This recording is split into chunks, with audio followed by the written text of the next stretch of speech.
So இதை நீங்கள் access பண்ணணும்னா சிம்பிள். டேரெக்டாக நீங்கள் இப்படி போனீங்கன்னா it will ask you to login with கூகுளோ இல்லை உங்களோட ஆப்பிள் ஐடியோ இல்லை இமெயில் ஐடியோ வச்சு லாகின் பண்ண சொல்லும். நான் இப்போ லாகின் வித் கூகுள் அப்படின்னு நான் கொடுத்துட்டேன்னா ஆட்டோமேட்டடாக இது என்னோட கூகுள் அக்கௌண்ட்டை சூஸ் பண்ண சொல்லும். சரி, சப்போஸ் நான் ஒரு கூகுள் அக்கௌண்ட் சூஸ் பண்ணிட்டேன்னா அந்த கூகுள் அக்கௌண்ட்டில் லாகின் பண்ணணும். லாகின் பண்ணதுக்கப்புறம் ஆட்டோமேட்டிக்காக அவங்களுக்கான ஒரு ப்ரொஃபைல் க்ரியேட் ஆயிரும்.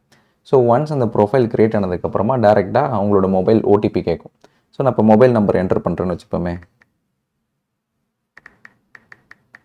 Ton. So mobile number enter பண்ணுறேன். என்டர் பண்ணோடனே என்னோட மொபைல் நம்பரும் என்னோட இமெயில் ஐடியும் இதில் ப்ரொஃபைலாக க்ரியேட் ஆயிரும்.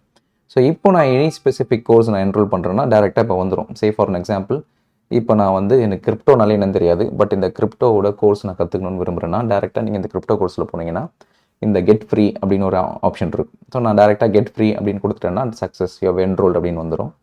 ஒன்ஸ் என்ரோல் ஆகிடுச்சுன்னா நான் டேரெக்டாக என்னோட ப்ரொஃபைலில் போய் பார்த்துக்கலாம். ஸோ டேரெக்டாக என்னோட லைப்ரரி இருக்கு இல்லையா, ஸோ லைப்ரரியில் என்ன கோர்ஸ் நான் எனேபிள் பண்ணியிருக்கணும், என்ரோல் பண்ணியிருக்கணும், அது வந்துடும். ஸோ அதை நான் ஓப்பன் பண்ணிவிட்டு ஸோ இதில் 46 டிஃப்ரெண்ட் ஃபைல்ஸ் இருக்குது, 46 டிஃப்ரெண்ட் அட்டாச்மெண்ட்ஸ் இருக்குது. ஸோ அந்த அட்டாச்மெண்ட்டில் நான் ஒவ்வொன்றும் நான் செக் பண்ணிக்கலாம். ஸோ கிரிப்டோனா என்ன, கிரிப்டோட பேசிக்ஸ் என்ன, ஓவராலாக இதை எப்படி ட்ரேட் பண்ணணும், இதில் ஆப்ஷன் செக்மெண்ட் எப்படி பண்ணணும் அப்படின்ற மாதிரி டீட்டெயில் ஸ்ட்ரக்சர் இருக்குது. ஸோ இதில் நான் ஒன்றுனா நான் anything I can just open it. Open பண்ணவொடனே இந்த மாதிரி வந்துடும். I can directly play it. So இதில் எந்த ஒரு டிஸ்டர்பன்ஸுமே இருக்காது உங்களுக்கு. ஸோ இந்த மாதிரி வந்துடும். ஸோ இது எல்லாமே உங்களுக்கு இன்னும் கன்வீனியன்ட்டாக ஆயிரும். ஏன்னா அதுக்கான டிஸ்கிரிப்ஷன்ஸும் கீழே இருக்கும். மேலே இன்கேஸ் நீங்கள் ஃபார்வர்ட் பார்த்து நீங்கள் பண்ணணும். இப்போ யூடியூப்லாம் ஆட்ஸ் வரும், நடுவில் ஒரு ஆட் வரும், ஸ்கிப் ஆட்ஸ்னு வரும். அந்த இதுவுமே இதில் வராது.